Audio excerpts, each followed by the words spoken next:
Y siguiendo con la programación de Radio María, a continuación les ofrecemos el Catecismo de la Iglesia Católica, dirigido por Monseñor José Ignacio Munilla.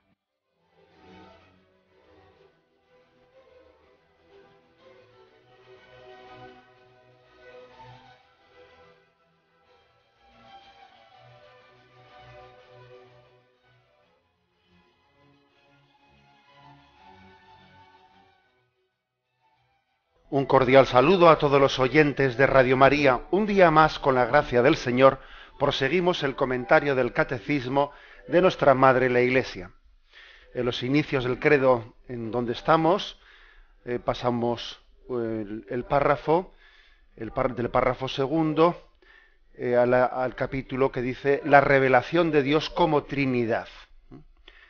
El Padre revelado por el Hijo. Y es ahí donde comenzamos, en el punto 2.3.8. El Padre revelado por el Hijo. Dice este primer punto. La invocación de Dios como Padre es conocida en muchas religiones. La divinidad es con frecuencia considerada como Padre de los dioses y de los hombres. Bueno, lo dejamos aquí y vamos a ir comentando, pues para que sea más sencilla la comprensión, porque es un punto un poco más largo de lo habitual. Bien, la primera afirmación es que no solo nosotros conocemos a Dios con el nombre de Padre. En otras muchas religiones también se invoca a Dios como Padre. Quizás no con la característica de lo que supone el Abba, Padre, tal y como Jesús nos lo enseñó. Es verdad que en ese llamarle a Dios Abba, Padre, que tuvo Jesús, había algo que era verdaderamente específico de la religión cristiana. También lo vamos a ver. Pero no es específico de la religión cristiana utilizar el nombre de Padre. Es algo común con muchas religiones, o con unas cuantas religiones por lo menos, lo cual nos tiene que llenar de alegría. Porque sería, ay, qué pena, nos han quitado la exclusiva. No, ese no es nuestro sentimiento, todo lo contrario. El sentimiento es de decir, bendito sea Dios, ¿no? que incluso puede ser conocido como Padre en otras religiones.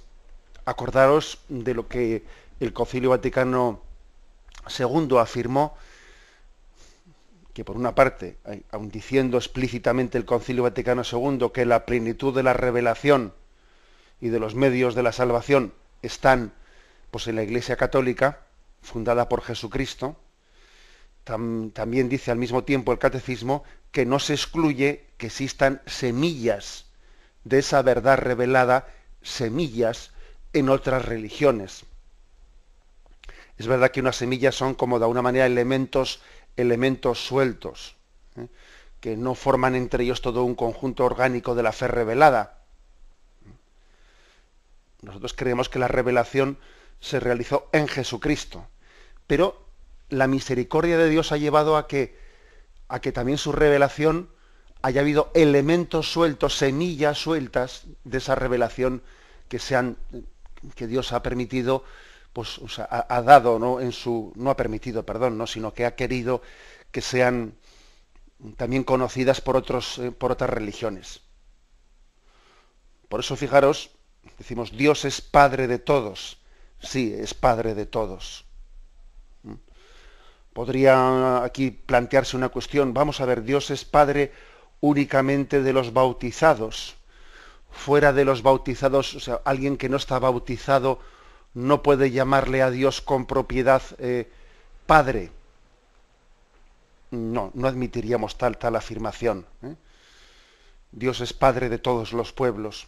Es verdad que el bautismo nos inserta en una filiación divina especial, una filiación divina especial, en el sentido de que estamos participando de la relación que tiene Jesucristo con el Padre, de esa inserción en la Trinidad, pero en un sentido más genérico, sobre todo en el sentido de que Dios es Padre y Creador de todo el mundo y de toda la creación, sí se puede decir que Dios es Padre de todos.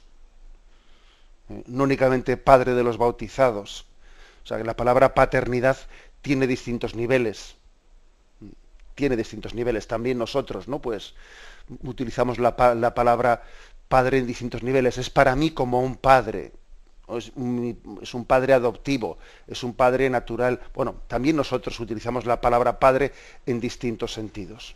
Bueno, sin pretender ahora nosotros, ¿no? Pues establecer unas líneas divisorias de lo que se entiende paternidad en cuanto a la creación y paternidad en cuanto al bautismo, porque es que es difícil, ¿eh? Es difícil el establecer líneas divisorias de la paternidad que recibimos por el bautismo. Tiene estas y estas características de novedosas con respecto a la paternidad de Dios hacia todos los pueblos. Es difícil establecer ahí unas características concretas diferenciadoras. Es difícil. Nosotros tenemos que sencillamente ser humildes y acoger lo que dice la Sagrada Escritura. Y la Sagrada Escritura llama a Dios Padre de todos los pueblos, no solo Padre de Israel, y también al mismo tiempo se nos habla de que Cristo nos comunica la filiación divina por la intimidad que tenemos con Él, con el bautismo. Luego, las dos cosas hay que afirmarlas. En resumen, que en otros pueblos, en otras religiones, también se ha conocido y se conoce a Dios como Padre y se le invoca como tal.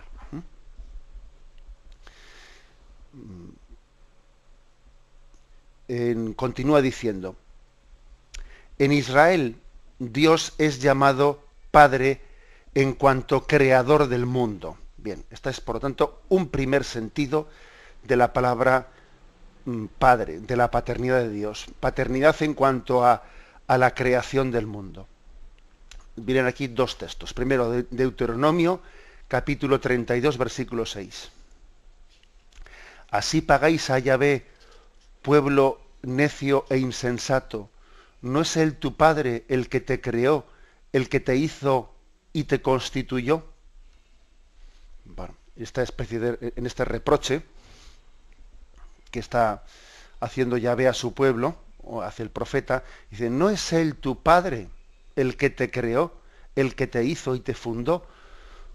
Bueno, pues por lo tanto, una de las raíces de la paternidad es que somos hechura de sus manos, que hemos salido de sus manos. Y eso nos hace ser hijos suyos. La relación del Creador con la criatura es también la relación del Padre con el Hijo, porque es propio del Padre engendrar al Hijo y del Creador moldear la criatura. Luego hay una especie de imagen de la paternidad. No es únicamente una fabricación. Un carpintero fabrica una mesa, pero un padre no fabrica un hijo, no, lo engendra, es distinto. Digamos que la creación de la vida no es fabricación, es paternidad, es otra cosa. Porque entendemos que la vida tiene una dignidad y además es fruto del amor. Crear es fruto del amor, mientras que fabricar estrictamente hablando es cuestión de utilidad, no es cuestión de amor. Yo fabrico una mesa, pues no porque la ame, sino porque es que me interesa tenerla, porque me conviene tenerla para poner encima de ella una serie de cosas. En la fabricación hay un utilitarismo, pero mientras que en la creación de la vida no hay un utilitarismo, hay una paternidad que es distinto. Bueno, así debiera de ser también entre nosotros, que cuando el hombre engendra vida, el engendrar vida es un acto de amor y no es un acto de fabricación de la vida. Y aquí porque también en nuestra sensibilidad cristiana, pues entendemos que el acto en el que se colabora con Dios para la transmisión de la vida tiene que ser un acto de amor, no otro tipo de acto, no ajeno a esa revelación del amor de Dios, que es la expresión del amor entre el hombre y la mujer.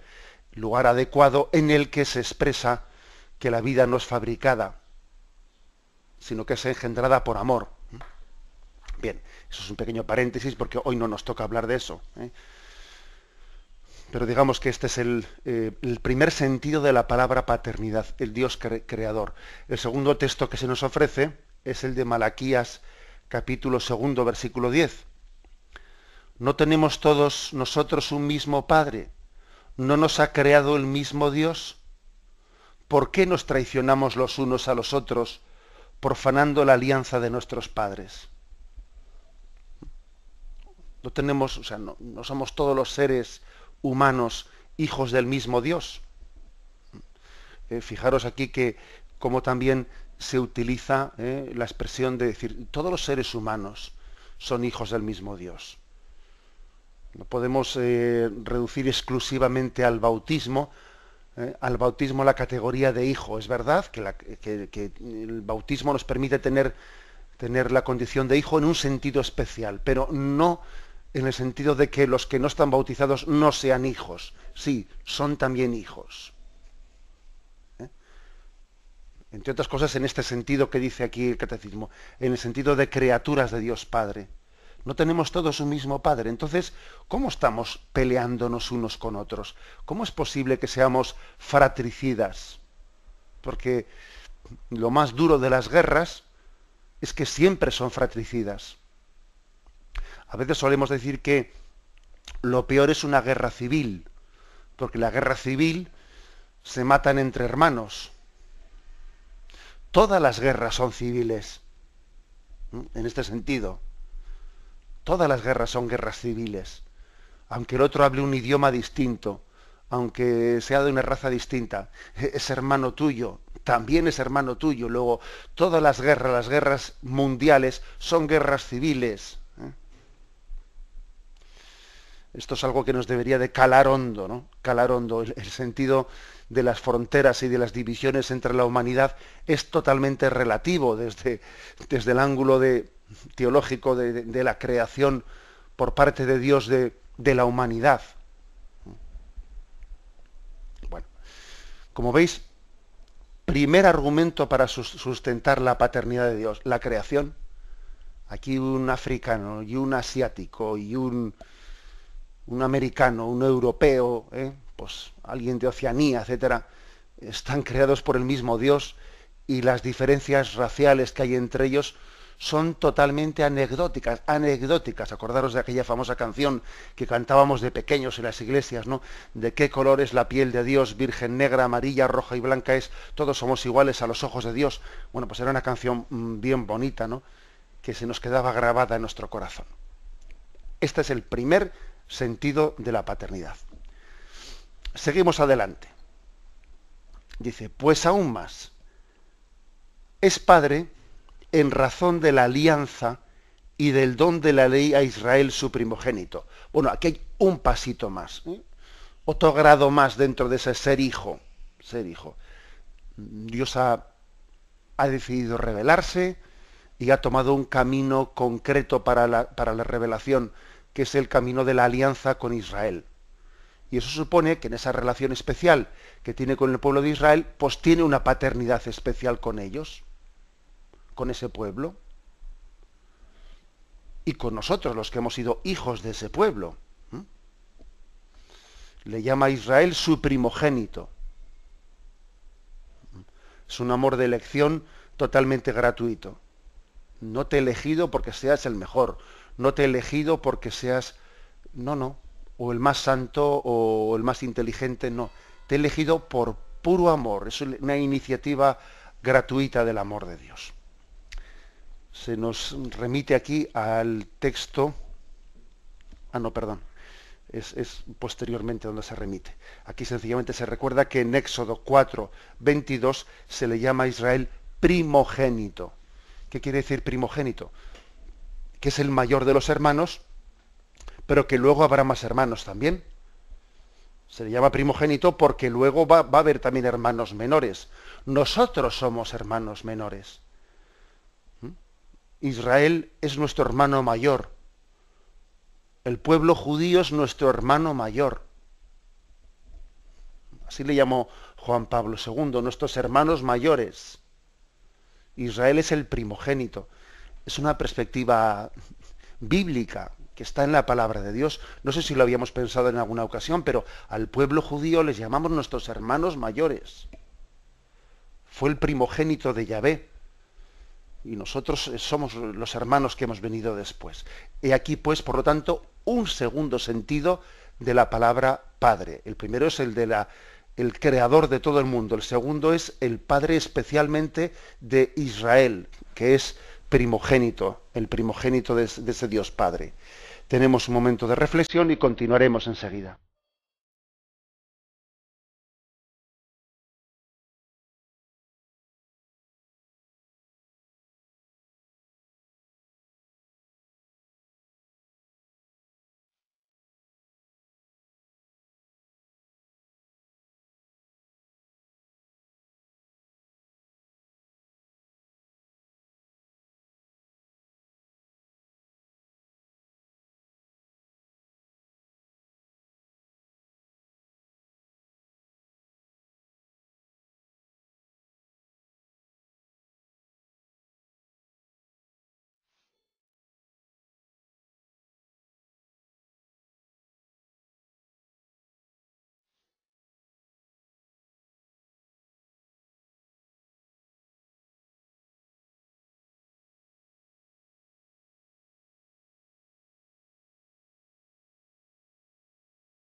Escuchan el programa Catecismo de la Iglesia Católica con Monseñor José Ignacio Munilla.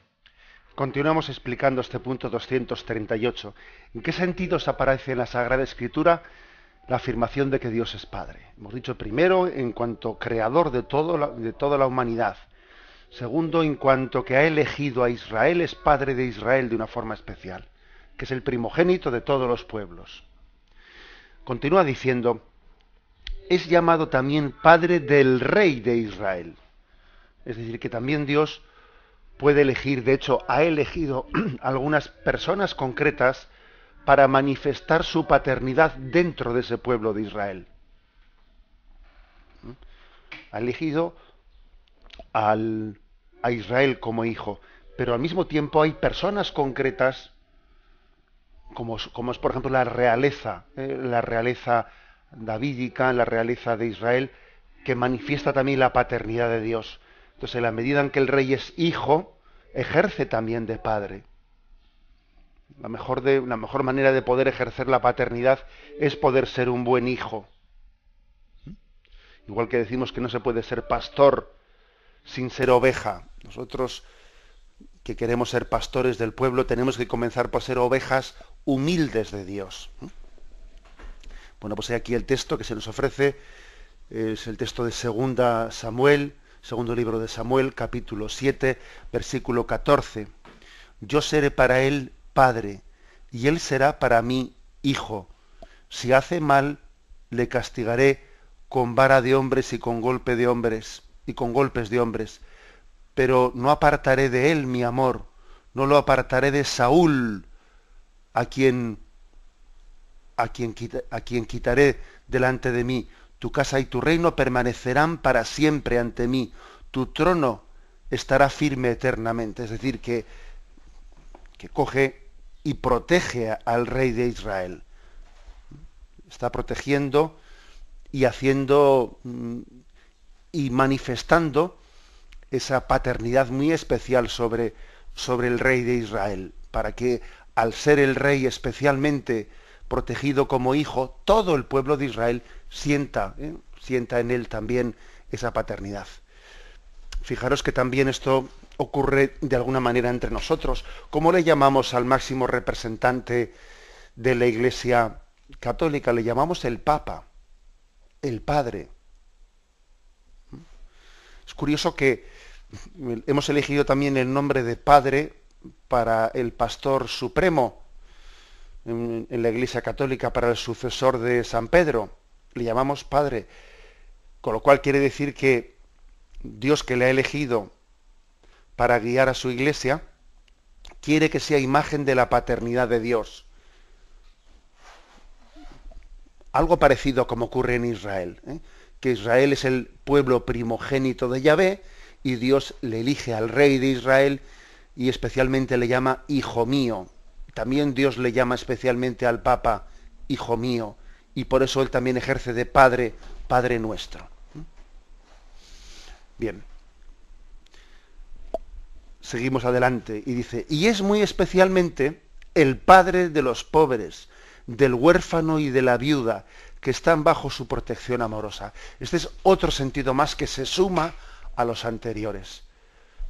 Cuando se revela en el Antiguo Testamento qué significa ser padre, bueno, pues especialmente es padre de la indigencia humana. Dios protege al desvalido, al huérfano, a la viuda. Es una situación de indefensión en la que especialmente se manifiesta la paternidad de Dios. Se nos remite al Salmo 68, versículo 6. Padre de los huérfanos, protector de las viudas, Dios habita en su santa morada. Es hermoso ver, ¿no?, como un padre es padre de todos sus hijos. Y no le pidas a un padre que diga cuál es tu hijo favorito. No. Pero si algún favorito tiene, desde luego, el padre es no este hijo concreto, o el otro hijo concreto, sino el que más necesitado esté en ese momento. El que más necesitado esté. No es hacer acepción de personas, sino que es hacer acepción de, bueno, pues de situaciones. Este está en una situación más necesitada y ahora necesita más de mi paternidad. Es como cuando la Iglesia dice que hacemos una opción preferencial por los pobres. Cuando la Iglesia dice tal cosa, la opción preferencial por los pobres, no está diciéndolo en un sentido de lucha de clases, al estilo marxista, desde luego en absoluto. Entre otras cosas, porque la concepción marxista de la lucha de clases lo que hace es, bueno, intentar, por la violencia, etcétera, llegar a que los pobres sean los que controlen y los ricos sean los que sean encarcelados y ajusticiados, con lo cual los pobres pasan a ser ricos para que los ricos pasen a ser pobres. Bueno, hemos dado la vuelta a la tortilla, pero seguimos teniendo una estructura de sometedores y sometidos. O sea, no hemos solucionado el problema, sino que hemos invertido la cuestión. Le hemos dado la vuelta al calcetín, pero seguimos en las mismas. Luego, la expresión, la opción preferencial por los pobres, es una expresión no de preferencias de unas personas sobre otras, no, sino nos volcamos especialmente en los que están en situación de pobreza. Y además hay muchos tipos de pobreza. Como decía la Madre Teresa de Calcuta, que ella cuando visitó los suburbios de Nueva York, cuando vio los suburbios de las ciudades europeas, se dio cuenta, cuando ella venía de Calcuta, se dio cuenta que había otros tipos de pobreza y que podían llegar a ser todavía, si cabe más lacerantes, porque era una pobreza de amor, una pobreza de caridad. Y cuando alguien no tiene, no ha experimentado nunca la misericordia por parte de nadie y es huérfano de misericordia, madre mía, ese sí que es una pobreza integral. Por eso decimos, ¿no?, que la paternidad de Dios se muestra especialmente hacia los pobres,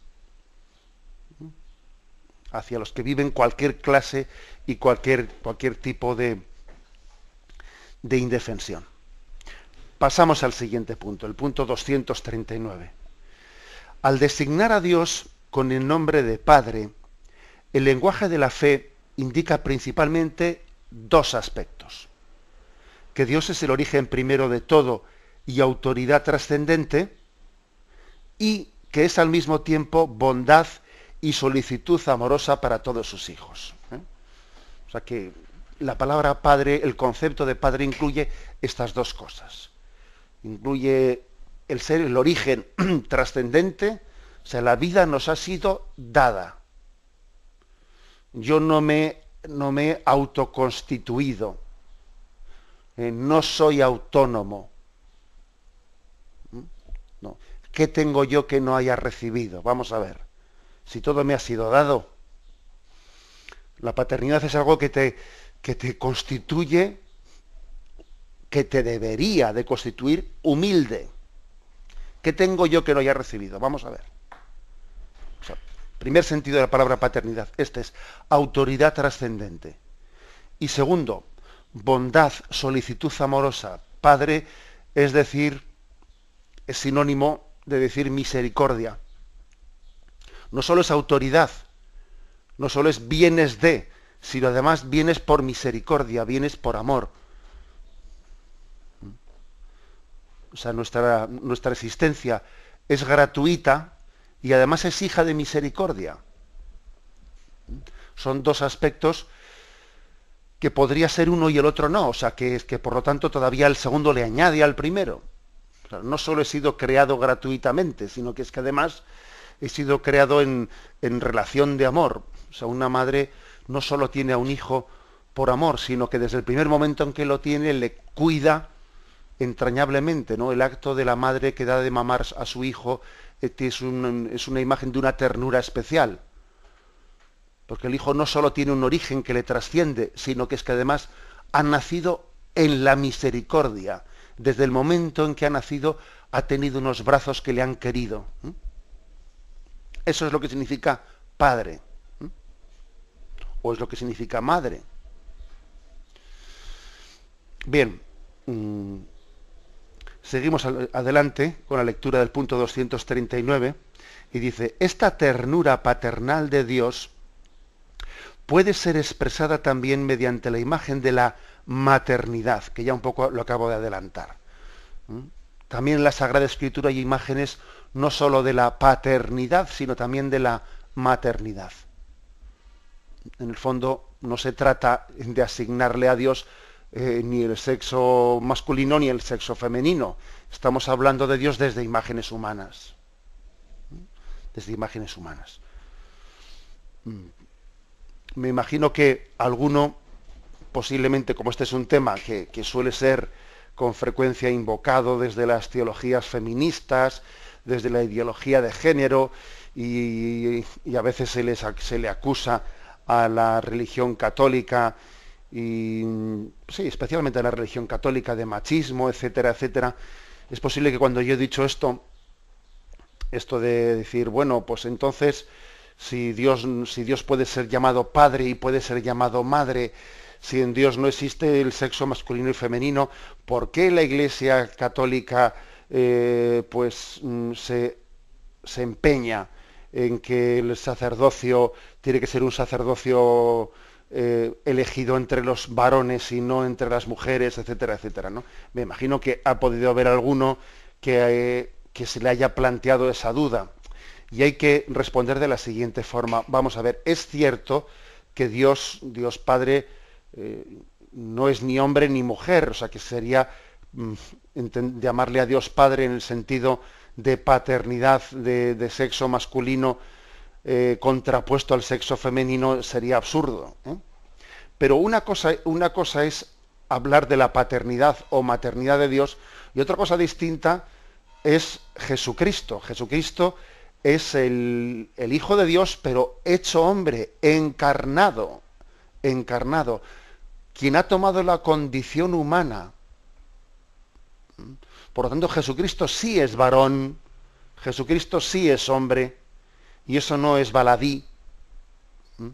Desde luego el Padre o el Espíritu Santo, mire, o sea, no es propiamente ni masculino ni femenino, es otra cosa, O sea, Dios trasciende, ¿no? Trasciende la sexualidad humana totalmente, ¿no? Pero no es el caso de Jesucristo, porque Dios hecho hombre, la segunda persona de la Santísima Trinidad, hecha hombre encarnado entre nosotros, o sea, sí se ha hecho hombre, y se ha hecho hombre, ha tomado la condición humana, pues en su condición de varón, y ha revelado y ha expresado esa paternidad, pues eligiendo a los 12 apóstoles, que eligió a esos 12 apóstoles varones, etcétera, etcétera, etcétera. Es decir, que tenemos que distinguir lo que es hablar de Dios en términos de padre o de madre, que eso es una cosa, es una imagen, y otra cosa distinta es el tema de la encarnación. La encarnación se ha producido en la humanidad de Jesucristo, engendrada en el seno de María. Y Jesús, pues fue varón, que es una circunstancia histórica, fue varón, y segundo, eligió a 12 varones como sus apóstoles, a los que les encomendó pues el ministerio apostólico, etcétera, etcétera. Bueno, hago esta matización porque aunque no es este el tema, no es este el tema que nos toca aquí hablar, pero sí que obviamente existen connotaciones, y por eso me parece prudente decirlo aquí. Pero bueno, estábamos comentando, que me he salido un poco, estábamos comentando que también existen imágenes en los que se habla de la maternidad de Dios. Por ejemplo, Isaías, capítulo 66, versículo 13. Alegraos, Jerusalén, y regocijaos por ella, todos los que la amáis. Llenaos de alegría por ella, todos los que por ella hacíais duelo. De modo que maméis y os hartéis del seno de sus consuelos, de modo que chupéis y os deleitéis de los pechos de su gloria. Porque así dice Yahvé, mirad que yo tiendo hacia ella como un río la paz, y como raudal desbordante la gloria de las naciones. Seréis alimentados, en brazos seréis llevados, y sobre las rodillas seréis acariciados. Como uno a quien su madre le consuela, así os consolaré yo, y en Jerusalén seréis consolados. Una imagen preciosa de Isaías 66, versículos del 10 al 13, en la que se habla de esa imagen de la maternidad de Dios, que nos da de mamar, que nos cuida, que nos acaricia. Como uno a quien su madre le consuela, así yo os consolaré, y en Jerusalén seréis consolados. El siguiente texto que también se nos ofrece, el Salmo 131, versículo 2. No mantengo mi alma en paz y silencio como niño mantengo mi alma en paz y silencio como niño destetado en el regazo de su madre. Como niño destetado está mi alma. Espera, Israel, en Yahvé, ahora y por siempre. Se toma la imagen de Yahvé una vez más como la madre que amamanta a su hijo. Tenemos un momento de reflexión y continuaremos enseguida.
Continuamos explicando este punto 239 y decíamos en la última intervención que esa ternura paternal de Dios también a veces se expresa en la Sagrada Escritura con la imagen de la maternidad. Y continúa diciendo que en estos casos a veces indica más expresivamente, dice aquí, la inmanencia de Dios, la intimidad entre Dios y su criatura. Es difícil esto poderlo también un poco concretar, porque para cada uno de nosotros tiene evocaciones distintas la palabra padre o la palabra madre. Según la experiencia que hemos vivido, pues la palabra paternidad, maternidad tiene evocaciones distintas. Pero posiblemente lo que viene a decir aquí el catecismo es que la palabra padre evoca más la trascendencia y la palabra madre evoca más la inmanencia, es decir, la cercanía, el cariño. Aunque, como digo, también eso depende de la experiencia de cada uno, tiene resonancias distintas para nosotros, ¿no? Continúa diciendo, el lenguaje de la fe se sirve así de la experiencia humana de los padres, que son en cierta manera los primeros representantes de Dios para el hombre. Pero esta experiencia dice también que los padres humanos son falibles y que pueden desfigurar la imagen de la paternidad y de la maternidad. Conviene recordar entonces que Dios trasciende la distinción humana de los sexos. Luego seguimos leyendo, ¿no? Pero, bueno, o sea, Dios está sirviéndose de nuestra experiencia humana para revelarse. A ver, esto que acabo de decir tiene que ser matizado, ¿eh? Cuando decimos que Dios se sirve de la experiencia humana para revelarse, a ver, Dios se revela por encima de nuestra subjetividad, eso está claro, ¿eh? O sea, no es que la revelación de Dios sea según mis sentimientos y según... No, porque entonces la revelación es subjetiva, no. La revelación viene de lo alto. Pero claro, como utiliza términos humanos, y como utiliza la palabra padre, madre, paternidad, maternidad, entonces claro, dependiendo de cuál sea mi experiencia sobre la paternidad, maternidad, me condiciona bastante a la hora de abrirme o cerrarme a Dios. Sin duda, lo hemos dicho en este programa en más de una ocasión, el hecho de que alguien haya tenido una experiencia gozosa de la vida familiar, haya vivido una familia estructurada, una familia en la que ha visto un amor pues perseverante, un amor sacrificado, eso le ayuda mucho a conocer a Dios. Y por el contrario, cuando alguien ha tenido una experiencia de familia desastrosa, rota, etcétera, con unas relaciones entre los miembros de la familia asfixiantes, eso nos puede hacer daño para la experiencia religiosa. Pero claro, también es verdad que a la medida en que vayamos madurando, pues uno tiene que ir purificando lo que le ha ocurrido. Decir, mira, yo tuve una experiencia de filiación en mi familia que fue traumática, porque tuve un padre que me maltrató, o esto o lo otro más allá. Bien, está claro que eso no me habrá ayudado para acercarme con confianza a Dios Padre, no me habrá ayudado, pero en la medida en que yo ahora ya sé distinguir, que Dios me permite distinguir las cosas, ¿no? Cuando uno es un bebé, es un niño que todavía no se ha abierto al uso de la razón, pues es difícil distinguir todas esas cosas, pero cuando ha llegado un momento de decir, bueno, yo voy a sanar la herida que arrastro de mi infancia, porque al fin y al cabo Dios no es como ha sido mi padre, sino que mi padre debiera de haber sido como Dios Padre le creó. O sea, es decir, no va a pagar Dios, no va a pagar el pato, como se dice, ¿eh? No va a pagar los platos rotos de lo que mi padre no hizo porque, bueno, pues porque pecó, ¿eh? Como todos hemos sido pecadores, ¿no? Entonces no voy a proyectarle yo en Dios los pecados de mi padre. ¿Cómo voy a hacer yo eso, no? O sea, ¿cómo voy a proyectarle en Dios los defectos de mi padre?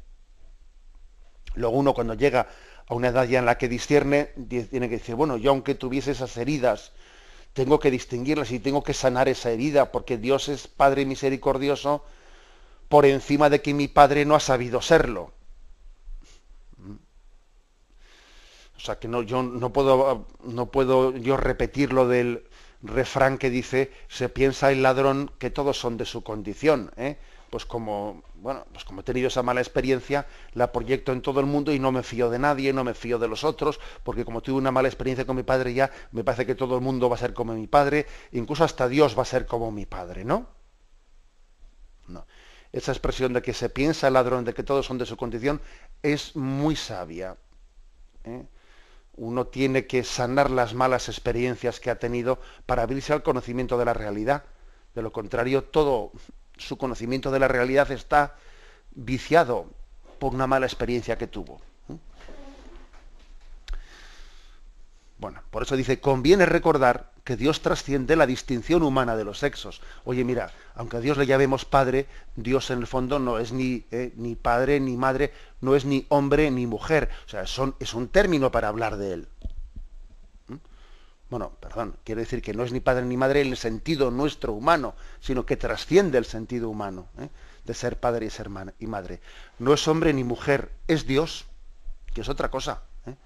Aunque nosotros necesitamos decir que es padre, que es madre. Trasciende también la paternidad y la maternidad humanas, aunque sea su origen y medida. Nadie es padre como lo es Dios. Dios es padre en un sentido totalmente trascendente. Y aquí nos vienen 3 textos para subrayar esto. Uno es el del Salmo 27, en versículo 10. Si mi padre y mi madre me abandonan, Yahvé me recogerán. Yahvé me recogerá aunque mi padre y mi madre me abandonen. Luego aquí ya vemos un texto en el que se nos quiere enseñar que la paternidad de Dios supera la paternidad y la maternidad humana.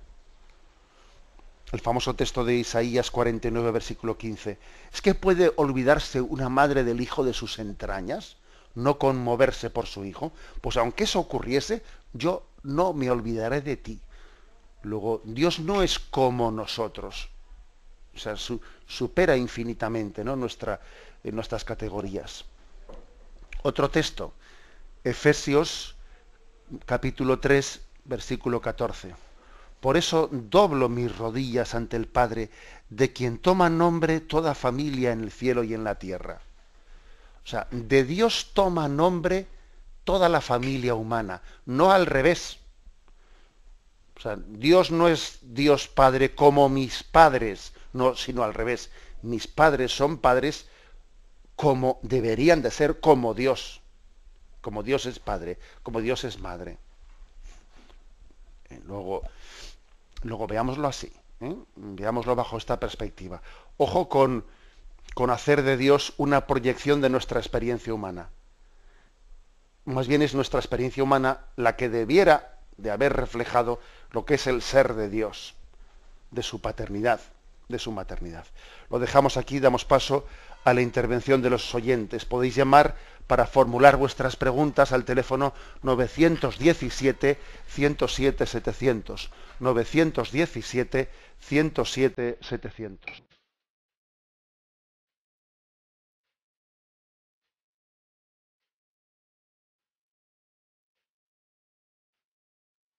Radio María le ofrece la oportunidad de recibir en su casa sus programas favoritos.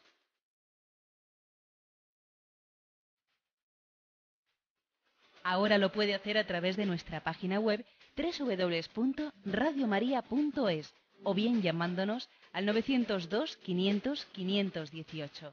902 500 518. Pídanos el programa que más le interesa en cualquiera de sus emisiones, especificando el día y la hora que lo ha escuchado. Solo nos tiene que decir si lo quiere en CD de audio o CD o DVD en MP3. Haga su solicitud en el 902 500 518 y en www.radiomaria.es. Radio María, más cerca de usted.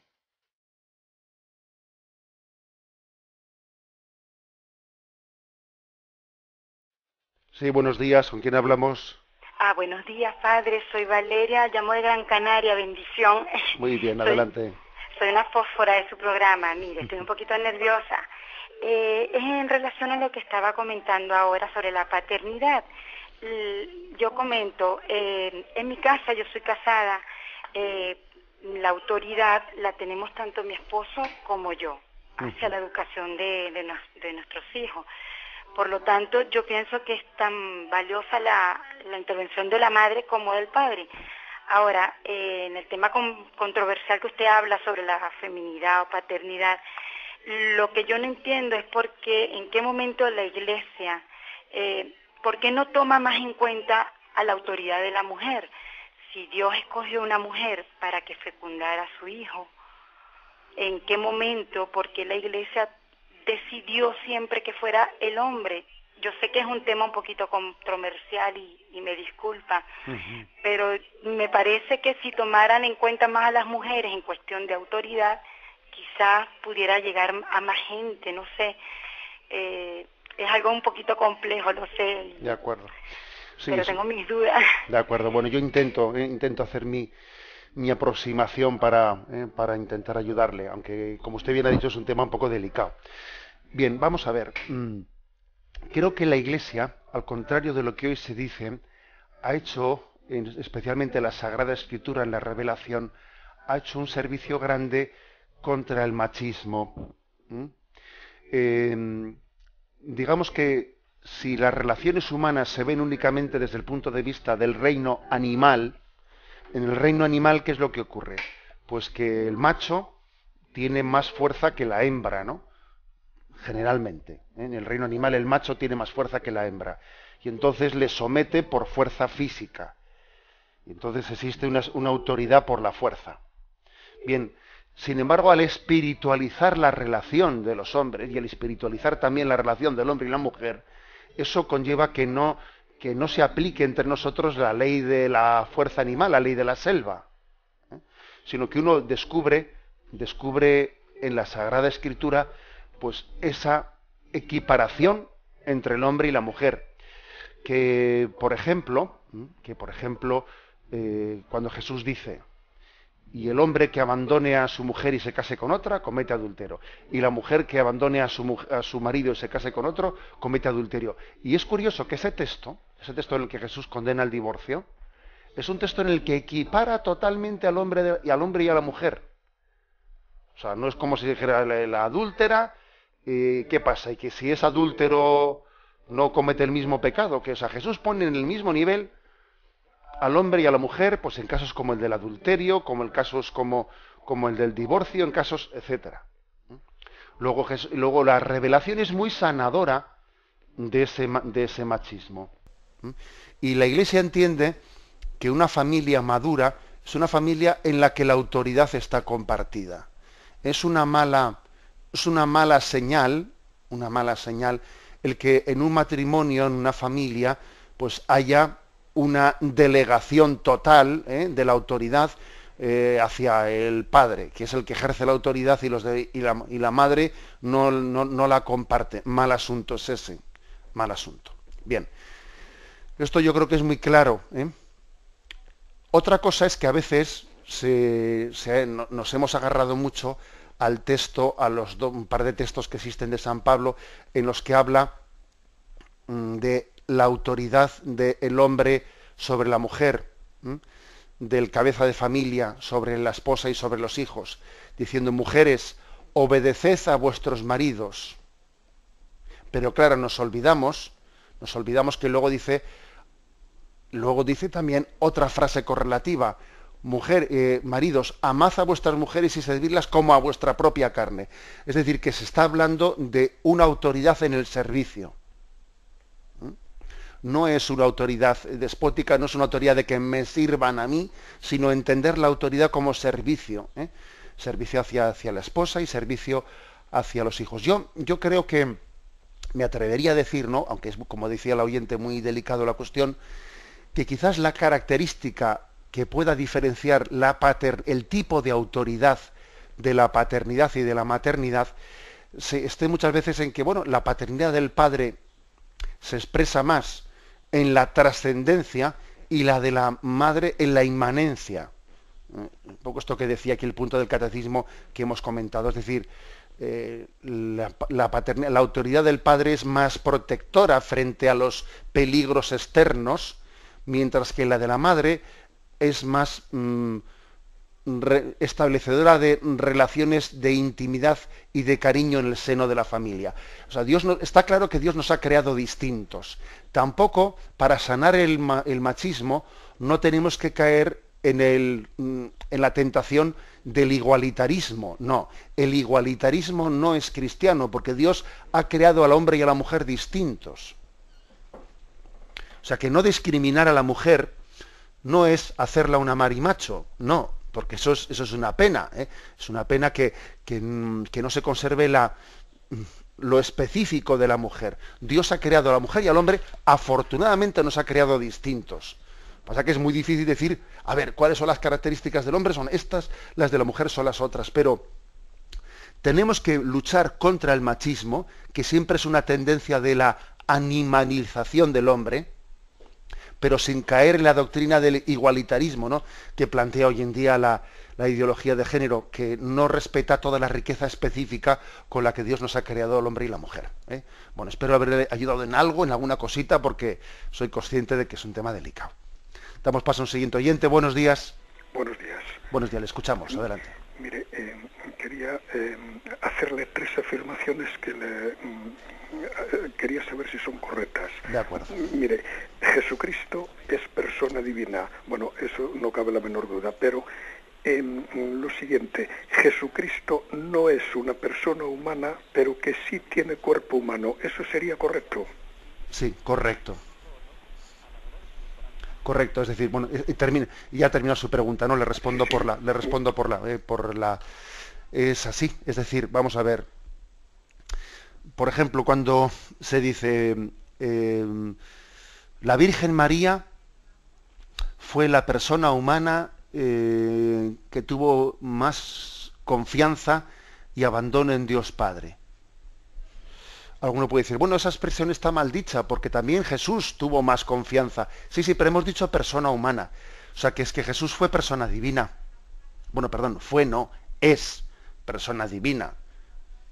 O sea, que si cuando hablamos de la persona, hay que decir que persona humana, pues es María, son los santos y somos todos nosotros, pero Jesús es persona divina. Ya sé que decir esto parece que alguno podría tener la impresión, anda, si decimos esto, parece como que a Jesús le estamos deshumanizando. No le estamos deshumanizando. Es que Jesús era persona, persistía antes de haberse hecho hombre, persistía por toda la eternidad. Y tomó la condición humana con todas las consecuencias. Pero persona humana no lo es, porque él ya era antes de la encarnación. Es que si decimos que Jesús es persona humana, entonces no era antes de la encarnación. Claro, y él era antes de la encarnación. Entonces pongo el ejemplo que le he puesto al oyente para que se le quede clara lo digo porque hace poco estaba yo escribiendo una homilía y al escribirla me salió este término. Dije, pues es verdad, María es la persona humana pues que ha confiado más plenamente, ¿no?, en la llamada de Dios. ¿Y es correcto? Sí, es correcto, porque Jesús no es persona humana. Claro que Jesús tiene un grado de confianza pues infinitamente superior, ¿no?, al que pueda tener María, pero es que Jesús es persona divina. Espero haber contestado a la pregunta del oyente. Damos paso al siguiente oyente. Buenos días. Sí, buenos días. Sí, adelante. Mire, monseñor, me voy a plantear la siguiente pregunta. Usted acaba de decir que Dios, como un padre lo hace, tiende siempre a acudir más a los hijos más necesitados, ¿no? Vamos, que es así, ¿no? Sí. Pero en algunos momentos yo veo como, porque yo me veo necesitada, ¿no?, como la gente pues que está mejor que yo, pues parece que Dios acude más a ella y delega más sobre mí más tareas y más responsabilidad que sobre otros, no lo sé. Por otro lado pienso que quizás sea por otro lado me siento preferida, ¿no? Vamos, preferida quiero decir porque estoy enferma, ¿no? Pero hay momentos en los que yo veo que como Dios retirase la mano, como si en esos momentos no estuviera ahí, ¿no? Y que quizás el que no cree, el que vive la vida como le sale del alma, ¿no? Parece que todo le viene bien y que nada le afecta. De acuerdo, vamos a ver, yo le diría una cosa, y es que no caigamos nunca en la tentación de compararnos con los demás. Esa es una tentación muy frecuente en nosotros. Solamente Dios conoce la intimidad de nuestra vida, de nuestra persona, la conoce pues en una relación personal. Me habéis escuchado más de una vez en este programa decir que cuando un sacerdote tiene esa encomienda, ¿no?, que es también un privilegio y una responsabilidad de ser director de las almas, entonces, mira, se da cuenta de que en todas las casas cuecen habas. Y en la mía a calderadas, como se dice. O sea, que es que hay cruces más ocultas y otras cruces menos ocultas. Hay quien tiene, hay quien tiene cruces muy patentes, otras son de otro tipo. Hay quien se ahoga en un vaso de agua, y hay quien es capaz de llevar con dignidad situaciones muy duras. Entonces, yo creo que la clave está: no miremos ni a la derecha ni a la izquierda. No tengamos tortícolis espiritual, que es una tentación muy grande el de tener tortícolis espiritual, siempre comparándome con uno, o sea, con celos, con envidias, no, mira, tú mira a Dios y confía en que tu camino concreto, tu camino es un camino de salvación, el mejor que Dios podía haber trazado. La oyente ha dicho algo que es conmovedor, porque ella, como enferma, también dice que como enferma se siente elegida. Y la verdad es que eso es conmovedor escuchar tal cosa. Es conmovedor. Yo también le bendigo a Dios, no porque haya un creyente que pueda decir eso. Bueno, yo sé que llevo una prueba fuerte, pero al mismo tiempo soy elegida del Señor. Bien, tenemos el tiempo cumplido. Me despido con la bendición de Dios Todopoderoso, Padre, Hijo y Espíritu Santo. Alabado sea Jesucristo.